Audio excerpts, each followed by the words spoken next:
More leads, more sales. Here's how right now. This is the Close the Deal podcast with Ewell Smith. If your business needs to get more sales, we've got the right guy. He's helped out a franchisor, a friend of ours, a mutual friend of ours, with hole-in-the-wall franchising. He's helped them grow their sales and walk them through the steps of how to do that, turn them around in essence. And if your business is in that same spot, I've got the right guy. His name is Sean Lyden, and he is with us coming from Orlando. Welcome to the show, Sean. Thank you so much, Ewell. I'm super excited to be here, man. Yeah. So you're based in Orlando, and I'm going to am. start with the question I always ask. And my parents dragged me to Orlando for many, many years in a row, to the point I was, okay, enough with Disney. And I could go eat if I was in Disney World. But where do you take somebody to dine out, or to, how do you close the deal? And by the way, you're the founder of Systematic Selling. So that's what this is about today, is selling and closing deals. Yeah. So how do you do that? Fantastic question. You're going to look at me like I got two heads, because you're asking, all right, what restaurants do you close the deal?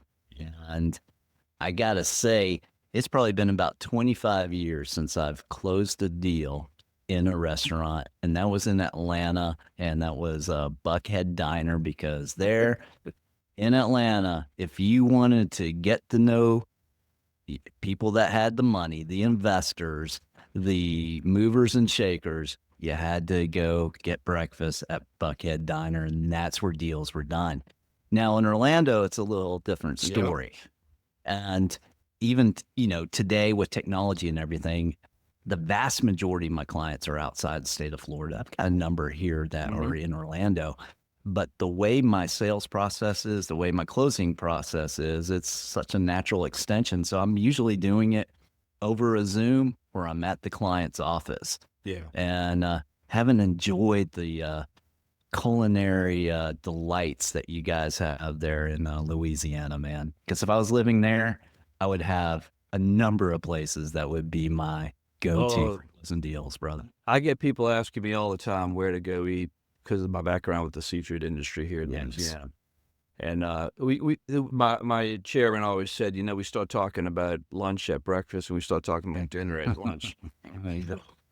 It's important, though, but it's a big cultural thing, and a lot of people, that's where the deals get done. So, this question, I know you have an answer for specific, is who or what are you grateful for that helped you get you where you are today? Yeah. I've had a number of mentors, but if I were to say who helped me get to where I am today, it is my wife, Jennifer. We met in college. We were college sweethearts. So we've been essentially kind of babies together. We got married right out of, I had just graduated. She still had another year in nursing school at Samford University in Birmingham, Alabama. And we lived in married student housing. So we started from the humble means, and a lot of the, I've had business successes, and I had some business failures, and to have someone like her who has provided me wisdom that when I was younger, I didn't listen. And so I experienced some of the failures that, had I listened, I wouldn't have. I could have avoided them. And that just proved the model, the beta test of her wisdom, that as we got older together, that I could truly listen and run things by her, and her giving the support that I would need to be an entrepreneur. She's had to make a ton of sacrifices for me to build a business. And without that, I wouldn't be where I am right now. There's no question about that. Now, this is going to sound really crazy. Yeah. There are two people in my life that really got me on track. Yeah. My wife's name is Jenny. And so Awesome. we've got that in common. We're in the Jen Club then. And there's another person that influenced my life, and this is how we met, because you interviewed a friend of mine who was my very first podcast interview, and that guy's name was Julio O'Hara. Now, I don't know Julio at a personal level like I do my wife or other friends, but Yeah. he and I worked together when I was 24 years old, and he gave a Yeah. motivational speech. I never heard a motivational speaker before, and that flipped the switch to the point when I went to go do a podcast. I went back to him to be on the very first podcast talking about That's awesome. mindset. So your wife and my wife's definitely smarter than me and has a lot of wisdom and great insights and instincts. And there are times like you, I probably should have listened. Yeah. So, all right. Let's talk about you've got a lot of experience and wisdom to share regarding the sales. Let me ask you a couple questions. You've been at this game for a while. You see small businesses make some typical mistakes. What are the biggest ones you see them make? And then I want to go through a program that you have the three levers of growth for business. But first, let's address the problem, I guess, if you would, the mistakes that you see people make that are easily avoidable. Yeah, the biggest mistakes that I see, and whether it's how the sales reps are trained or how the owner is pushing on the sales reps, but what I see is a sales process where these reps engage in pressure, pestering, and then pitch slapping when it's on social media. Mhm. And the big thing that we try to do is deprogram that, where we teach that sales is not about convincing people to buy. It's about finding or creating alignment between the customer's problem and your solution. And the idea there is no pressure, no drama. But if your goal is looking for alignment, and every step in your sales process is designed to go, is there alignment or not? Should we take the next step? Okay, if there is alignment, let's go take the next step. If there's not, that's fine too. We part ways. But there's no pressure of trying to force somebody that is not a fit to try to be a fit and try to use all these high pressure tactics to get them to a close. Yeah. No, you want to fill your pipeline with potential opportunities and sift through them to go, where's the alignment? And that's where we focus our time and effort in cultivating that relationship. Okay, so I'm a franchise consultant, and Yeah. I would never try to sell anybody a franchise. Yeah. I educate them on what the franchise is about, the culture of the franchise, all the things that go into a franchise, the hard work they got to put into if they're going to consider a franchise. Yeah. But if I try, you're not buying a car, and even going buying a car. I remember out of college, my second job, my first job was working for a franchise. Yeah. At waiting tables at Applebee's. My BS degree in psychology did not prepare me well. So you get it. My first job out of college is waiting table. Yep. Second job was I probably should do something else. I sold cars. I did And too. And the car dealership was so shady and so high pressure after I saw what they were doing, and a good friend of mine came in on a Friday, and before he went to the finance office, I said, do not buy, I literally told my friend, do not buy the car today. Yeah. 3.5 hours later, he came out smiling. I'm like, oh, geez. Yeah. Saturday morning, he was there with his dad, with the paperwork in his dad's. Turn the thing back in. Turn it back in. You got 3 days to turn it back in. Yeah. He got it back in. People really are turned off by that. And I think today, especially because there's so much noise and so much attention and so much pressure, where what you're describing is welcome and it feels natural to the person.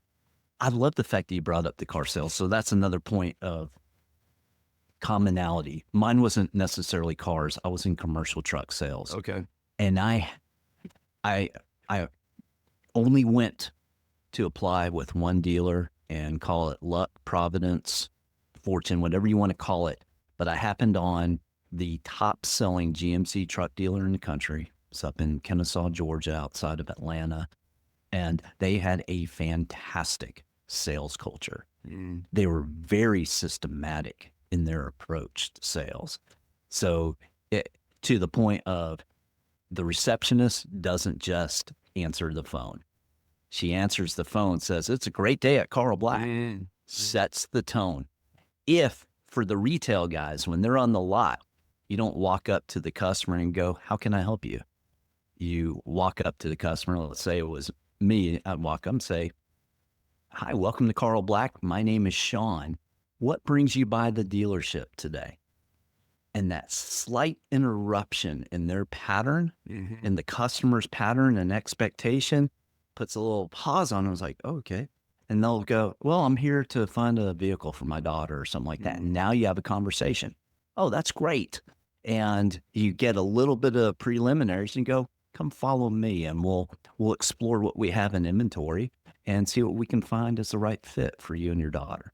Right. So they dialed in the systems. And so much of what I teach today, the seed of that is what I observed there. And they had an exceptional sales culture in the sense that if any of the other reps, if we observed that they were engaging in high pressure tactics or doing something that was just out of line with the customer, it wouldn't be management talking to that rep. It would be one of us as veterans going up to him and say, "Hey, that's not how we do it here." So that's the power of what culture can do. In the same industry, it creates a different experience for the customer and for the sales rep. You had such a different experience. You spent how many years did you spend doing that? I only spent 6 years doing that, from 2002 to 2008. But by my third full year in the business, I was ranked among the top 25 in the country in medium duty truck sales, and I had 0 sales experience prior to that. Wow. That's the power of the culture. I left the industry in 2008 when GM got out of the medium duty truck sales business. Wow. And I think I was in that I did car sales for a total of 1 week because I was so principled when they literally tried to screw my friend. I said, "I'm not doing this anymore." But I sold 7 cars in a week. That is fantastic. Not knowing what the heck I was doing. And I'll share you one. Can I share one thing that I've always kind of shared? It was like the middle of the week, like a Wednesday, and it was pouring rain. Nothing was happening. Everybody's just sitting around. I literally pulled out a yellow page and started calling the hardware stores. And whoever answered the phone, I said, "Can you ask the people around you if anybody's interested in a pickup truck? Because we got a special." I had 3 people come in to the shop that day. That is a fantastic idea. It worked beautifully. It worked. But so I had a natural instinct for it, I suppose. You did. But I was so turned off, I steered away from it. But you see that. So the culture, I really appreciate what you're saying, because imagine if I had stepped into that company, it probably been a very different direction. I probably would have been on a very different path today. We had completely different trajectories, because if I stepped into yours, I would not be here today. That's right.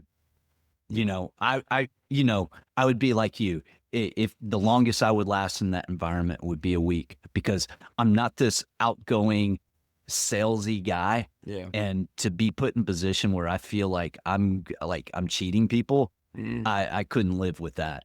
So culture, I can't tell you how important culture is. And it's what drives me when I go in and work within companies, because I will not take on an engagement if the owner is not bought in with the right type of building a right type of culture that will set up the reps for success. Because of what you described there, if they're going to use high pressure stuff, it doesn't matter what I teach these reps. They're going to fail because the owner is failing them. Yeah. And with what I do today, I ran trade associations for most of my career. So I learned relationship building and from that, and never having to use high pressure to do that. But I look at what I do today as a franchise consultant. When it gets to the franchisor it goes down to one word ultimately, and it's culture. Yes. Always because the franchisor and that potential franchise candidate, they have to be in alignment with each other. They got to feel There's that comfortable. word. They got to feel comfortable with each other for this to work. Yeah. Otherwise, it doesn't work, and they don't get awarded because they're not selling a franchise. They're awarding a franchise. Yeah. Otherwise, they don't. It doesn't happen. That deal does not get closed. Does not happen. Yeah. All right, let's talk about your 3 levers of growth for a business. I think this is really interesting, and this is going to open some eyes for especially small businesses who just got. What I noticed working with small business owners over the years, they're really good at what they do. Yeah. But sometimes they have so many fires, their heads to the ground, and they're just plowing forward, addressing whatever's in front of them. Yeah. This kind of forces them to step back and think, okay, let's be a little more strategic in our approach. Let's unpack those 3 levers. Yeah, 100%. So typically when I'm first working with a client, that's what we focus on. Okay. Call them the 3 levers of growth. Is lever number 1 is your proposal conversion rate. Mm-hmm. In the trades, you'll call it estimates. In other places, they're called bids or quotes. Whatever the case is, the moment you submit that proposal or bid and the number of those bids that convert into sales, that's your proposal conversion rate, PCR. You think of that as your batting average. How efficient are you with the opportunities you currently have flowing in your pipeline? Lever number 2 is revenue per sale. Mm-hmm. Some people think of it as your average deal size or whatever the nomenclature. But the idea behind revenue per sale is if you're hitting singles or doubles right now, what can we do through effective upselling and cross-selling strategies to increase these deal sizes to make them more like doubles, triples, and home runs? So now lever 1, you're improving your efficiency. Lever 2, now you're getting you're getting more runs with each hit. Lever number 3 is proposal volume, and that's the number of at-bats. And so the question there is, what do we need to do from a business development standpoint to fill our pipeline with more opportunities? So existing companies, we start with that lever number 1 because they have opportunities flowing through the pipe. It doesn't make sense to keep pushing more into the pipe until we've closed stopped the leak, right?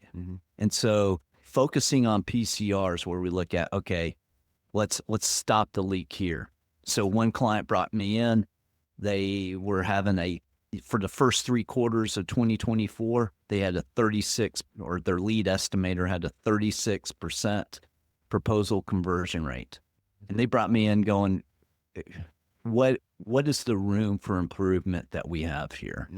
And so I sat down with them, interviewed the lead estimator, got an idea of their current process, some things they were doing well, but I noticed 2 areas where they could improve that could make a substantial difference. Maybe it could make a 5% difference and take it from 36 to 41, or maybe 10%. But that small difference is that small difference when you have 60 to 80 proposals a month is a huge revenue gain. So we looked at that and go, okay, here, we'll make these 2 adjustments, worked with coaching. And I started with them with 2 months left in Q4. And so for the first 3 quarters, averaged 36%. In Q4, he was at 50.1%. Wow. With December just over 60%. So that is the importance of looking at processes and systems, and making slight tweaks can make high leverage improvements. Yeah, makes sense. And so then we'd go and let's talk to their lead technicians on how can we capitalize on more upselling opportunities? How do we broach it with the customer without feeling like we're being salesy, because we're technicians, we're not salespeople. So those are the things that I look at. And then we go to the lever number 3, and especially ones that are in newer companies, they need leads flowing through the pipe. Yeah. So sometimes marketing. we will focus there. So yeah, there's 2 components. There's marketing, especially in B2C businesses like home services and things like that. And then a slight business development component. In B2B, it's almost, let's say in B2C, it's going to be a 70-30, 70% it's going to be marketing driving that lead generation, 30 business development. In B2B, it's more like 90-10, with 90 being business development, 10% being marketing, because your ideal, the best accounts to go after, they're not looking for marketing to see. They are already being served by someone else, right? People are coming to them. So if you want to win their business, you need salespeople that are developing those relationships. And that really goes to the education piece, because a lot of times those folks have long-term relationships with vendors. Yes. And to win that business, I mean, it might be a cousin deal, but if the deal is strong enough, and the new widget, whatever it is, brings a value that the other guy can't, then you got a shot at it. But that's education. So can I give you an example? Yeah, of a situation when I was selling trucks. I called on the fleet manager for the head of all the Caterpillar dealers in Georgia, and at the time they were buying almost exclusively from another dealer that they had done it for years, had that relationship comfortability. I just eased my way in over time. I made the introduction. So, hey, would you ever be open to meeting for lunch? I know you're happy with your current vendor. That's awesome. Just would love to establish a relationship with you in case, you need something that they don't have. And so I met with them at lunch, and then periodically would just check in with them. And I would just position us as, hey, continue that relationship. But if you have a 911 call, they can't source what you need, I'm happy to see if we can do it. And we can be a fallback option. Well, 18 months later, I get a call. Hey, They remember you. our dealer can't. Well, they remember me because we'd been in touch. Like, I would have a systematic cadence of how often I would stay in touch with him. And so he called me up and said, hey, our dealer can't get this. Something you can help us with. I was able to help him. Next thing you know, that was the crack in the door. And then I started getting more and more opportunities. Never took the entire business, but I didn't need to. I was like, man, I'll take the crumbs of this because it's a huge account. That's where you talk about that relationship. All right, let's unpack the 3 pieces again. The efficiency. Can you give me an example of the efficiency piece so people can understand that? Yeah, when you say the efficiency, you're talking about the proposal conversion rate? The step 1, yeah. Yeah, step 1, the proposal conversion rate. So you look at, okay, what is our baseline rate right now? Is it, say, 30, 35%? Right. Can we take it to 50% or 55%? That's what you're looking at. And there are a couple mistakes there, if you want me to share this with you, that please. If people correct, they can improve their proposal conversion rate. Okay. One is they'll do a proper discovery and go, okay, would you like a quote? And they say yes. And then they supply the quote, and then they either get ghosted afterwards or, hey, yeah, we got your quote. Thank you. But your competitor was, $1,000 less. So you lose the business. So the one adjustment that you do there is during discovery, you go, a project like this is typically anywhere from $12,000 to $15,000. Does that fit in line with what you were expecting to invest in a project like this? And if they go, yeah, that's about in line. Okay, then you continue the conversation, or they go, whoa, your competitor came in at $9,000. Oh, okay. So now you have some insight where they're coming from. And you go, $9,000. Wow. We're not usually the lowest price, but we're not $2,000 higher or $3,000 higher. Usually when I see that happen, it's because there's a discrepancy in the scope. Would you be open to sharing with me the scope? You That's can great. lock out the numbers, but would you be open to sharing with me the scope to ensure that we're comparing apples to apples? That's Because if they can deliver on the same scope but $3,000 less, that's probably a deal you need to take. But if there's discrepancy in scope, we can save you some of that heartache. And now you have a proper comparison. So by presenting that question during discovery, you're able to have those conversations that if you just wait till after you send a proposal, you'll never have that conversation. That's one. The second adjustment you make, because this is another mistake, is you just send the proposal without and treating it like it's final without having another conversation.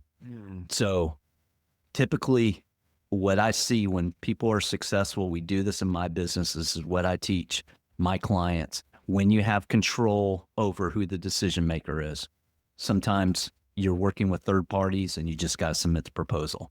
These are the deals you can have control over. And what you do is you finish up the discovery. Okay, this is great. I've got what I need to put this scope together and give you a hard number. This will take me till probably tomorrow, early afternoon. Do you have your calendar available? Let's go ahead and schedule a time and let's do a scope review of the draft to ensure that we have everything correct that you're looking for. That's great. So you're essentially presenting the proposal with the number. And during that call, that's where you have the opportunity to say, how would you like to proceed from here? And the idea behind that is when you have control over the process, you want the proposal to simply be a recap and a formalization of what you've already agreed upon in a live conversation. Wow. You do those two things, you significantly increase your proposal conversion rate. So that's the efficiency, the proposal conversion rate. Upselling makes sense. You're trying to find other way where you can bring other value to them and charge a premium for those, or just charge more for, additional service. Yeah, and real quick, can I please. provide you an example of that? Yeah, please. Yeah, so on that, it's doing it in a way where it doesn't feel like whoever's on site that may not be the sales rep feels like they're being salesy. So it's a matter of, if it's in home services and technician is arriving, it's simply a matter of, while I'm here, is there anything else you'd like me to take a look at? And you do that before you start the job in case it changes the scope of the job. And then, so that it's those opportunities, or it may be, while I'm here, this could be after the job. So you ask it and say, you mentioned earlier you didn't have anything you want us to look at. Just before I leave to confirm, you don't want us to look at anything else, do you? And every once in a while they go, actually, you know what? Can you take a look at this?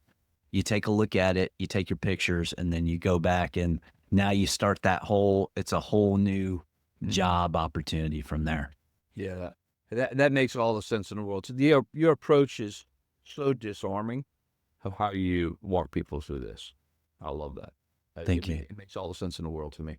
And of course, the last piece is volume, which means the owner's got to get out there, or his sales team's got to get out there and get more. Four components to that. Do we have time real quick? Yeah, let's keep going, because this is helpful for anybody listening to this show. And I have a lot of people who are in home services who listen to the show.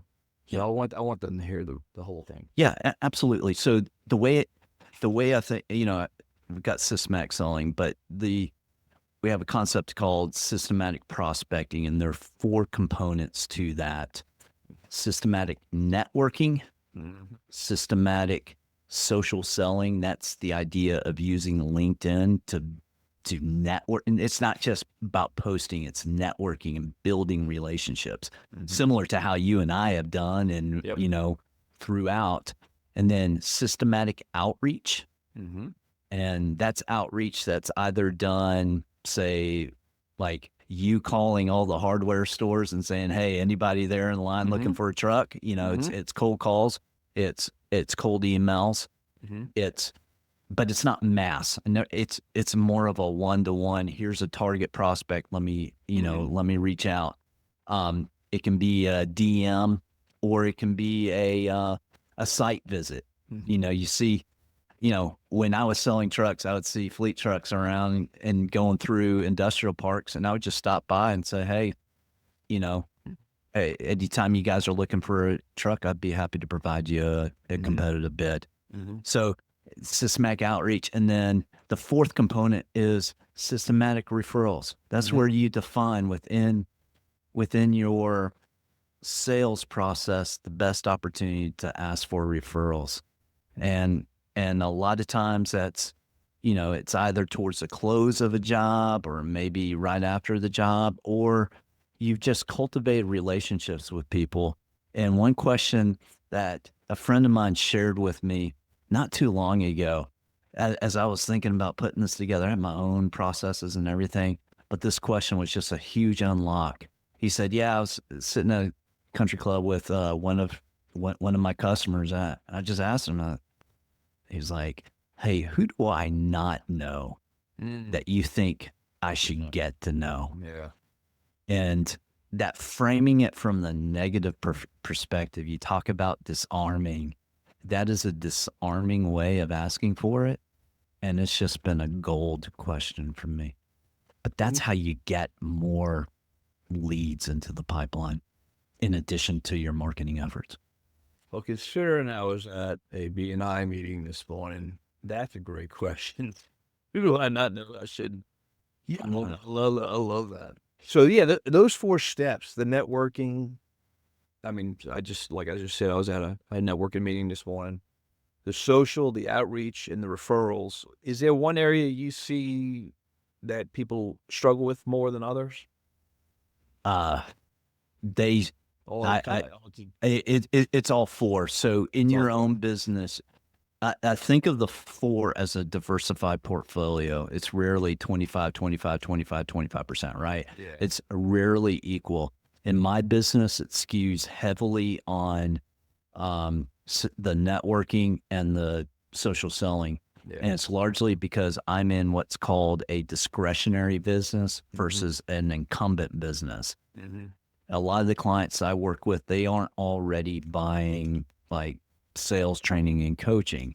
So my way to get in is to be talking about that problem that my ICP is dealing with and have that draw into me. But I got to be very systematic about doing it. Incumbent businesses are ones that people are already buying that service. Direct outreach and those types of things work really well. My business also, referrals helps. But where I see people drop the ball, let's take networking, for example. They network, but their post game of the networking falls apart. And to me, that is where the money is. Yeah. When you get your 5 new contacts from there, they're getting a follow-up email from me. Hey, great to meet you email that same day or first thing the next morning. They are being connected on LinkedIn. And then I'm cultivating that relationship. If it's something that, hey, we had a connection there, or maybe they fit my ICP, I'm scheduling a one-to-one. Gotcha. And it's an informal meeting. And the reason why one-to-ones are important for my business and the folks that I work with is there's a direct correlation to your number of one-to-ones to your number of qualified prospect opportunities. Yeah. So that is the tip of the spear. You will know how much sales that you will get when you see where your one-to-ones are up or down. That is so true. And when I came into this world 2 years ago doing the franchising piece, so I stepped away from trade associations 3 years ago. I became a consultant to trade associations, 5 of them along the East Coast. And then I went as a consultant into franchise. So that's a whole new skill, learning how to network. 100%. And because as a trade association, people come to you. You're the magnet, not the person, but the organization is the magnet. And in the world of sales, you are going out hunting and so forth. I'll share something that we did. I was very fortunate when I got into this world because I was one of 8 people that 3 people started a networking group, and I was one of the invitees. So there were 8 of them. Awesome. Yeah. And we were hyper intentional about meeting each other one-on-one in between the monthly meetings. Good. That group in the past year and a half has grown to over 95 people now. Wow. Now we meet, typically Well we done.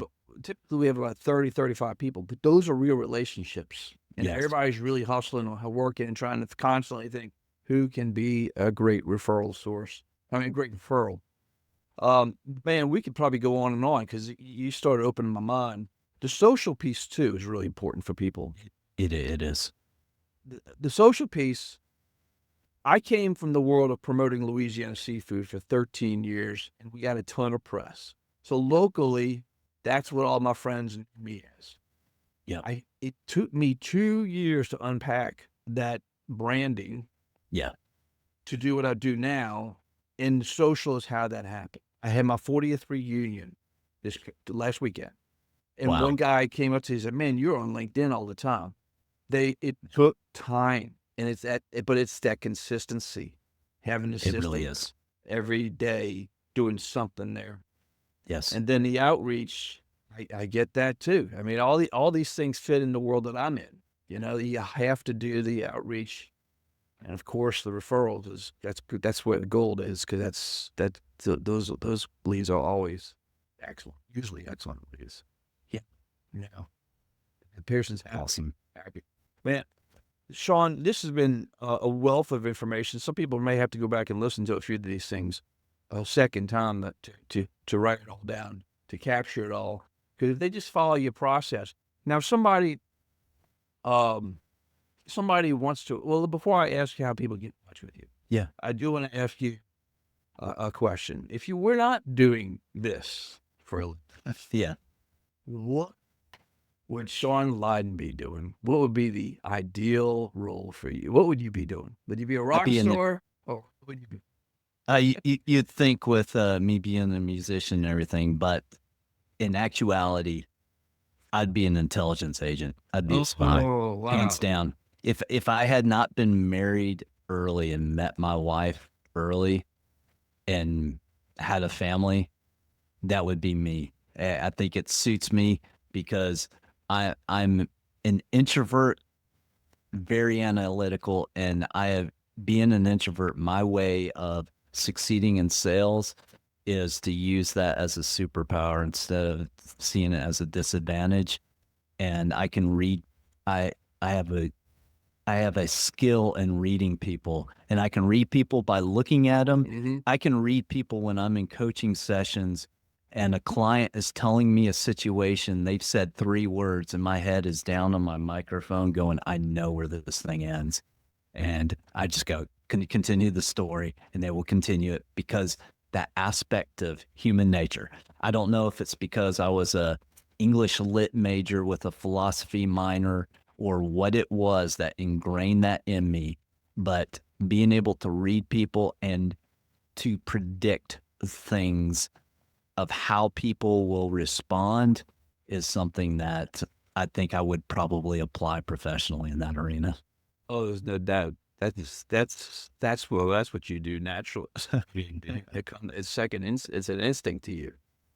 I had a classmate at that reunion who was a former retired FBI guy, and I was trying to pick his brain. He's only telling me so much. I want to know more. Yeah. Well, okay. So you help coach people with their small businesses and businesses. Yeah. How do people find you? I know they can connect with you on LinkedIn. That's how Yeah. you and I connect. How can people find you? What's the best way? And I'll have your links and so forth. No, I appreciate it.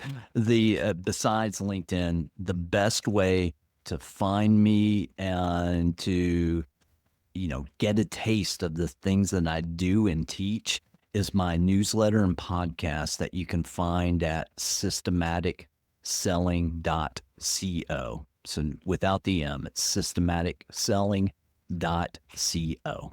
Well, Sean, this has been an honor to have you on. I've learned a lot myself listening to you. I'm sure, I hope our audience got some value as well. I appreciate it. Thank you. Honored to be here. Thank you so much, Ewell. Appreciate you. All right. You too. Thank you. That is a wrap with Sean. Now, I want to thank you for being here. And to do that, I want to provide a little extra value because you did stick around.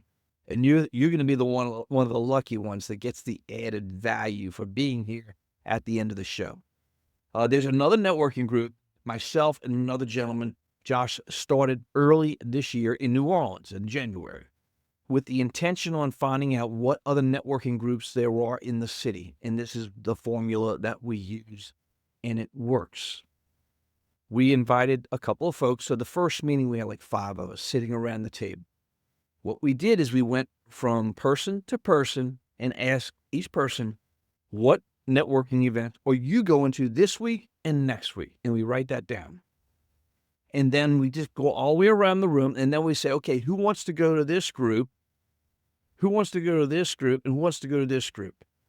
So what in essence, what we learned is there's all these other network groups going on around the city that we did not know about because each person brings a whole nother audience and a perspective that we hadn't even thought about.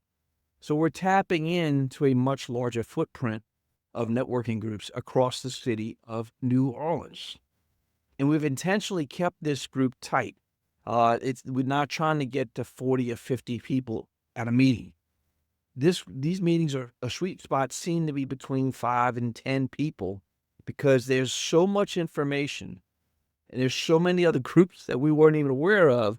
It takes time to go through all the different groups and what are the hot events going on in the city. So we're able to plug in and we're informed on a regular basis. Plus, we're also nurturing those relationships between each other for that particular networking group, building relationships and helping drive business for each other, which is what this is about. That's what networking is about, is to find business and make a deal, close a deal. Hope that a little extra is helpful to you. And if you're trying to figure out another way to drive leads in your community, you could be the one who leads that. How do you get it started? It's simple. Find a friend and invite one person yourself, and that person invites 1 or 2 people, and you got yourself your initial group. It's that simple. And it works. That's the beauty of it. It truly works. So I want to thank you for being here. Providing extra value. I'm going to ask you a favor, is please like and subscribe to this. Hit 5 stars on Apple if you're listening to the podcast there. And thank you for being part of our community. We just provide the value, and we want to continue to do. And those simple things really do help a lot. So thank you. Now, you know the drill. Be intentional and make today a great day. Bye-bye.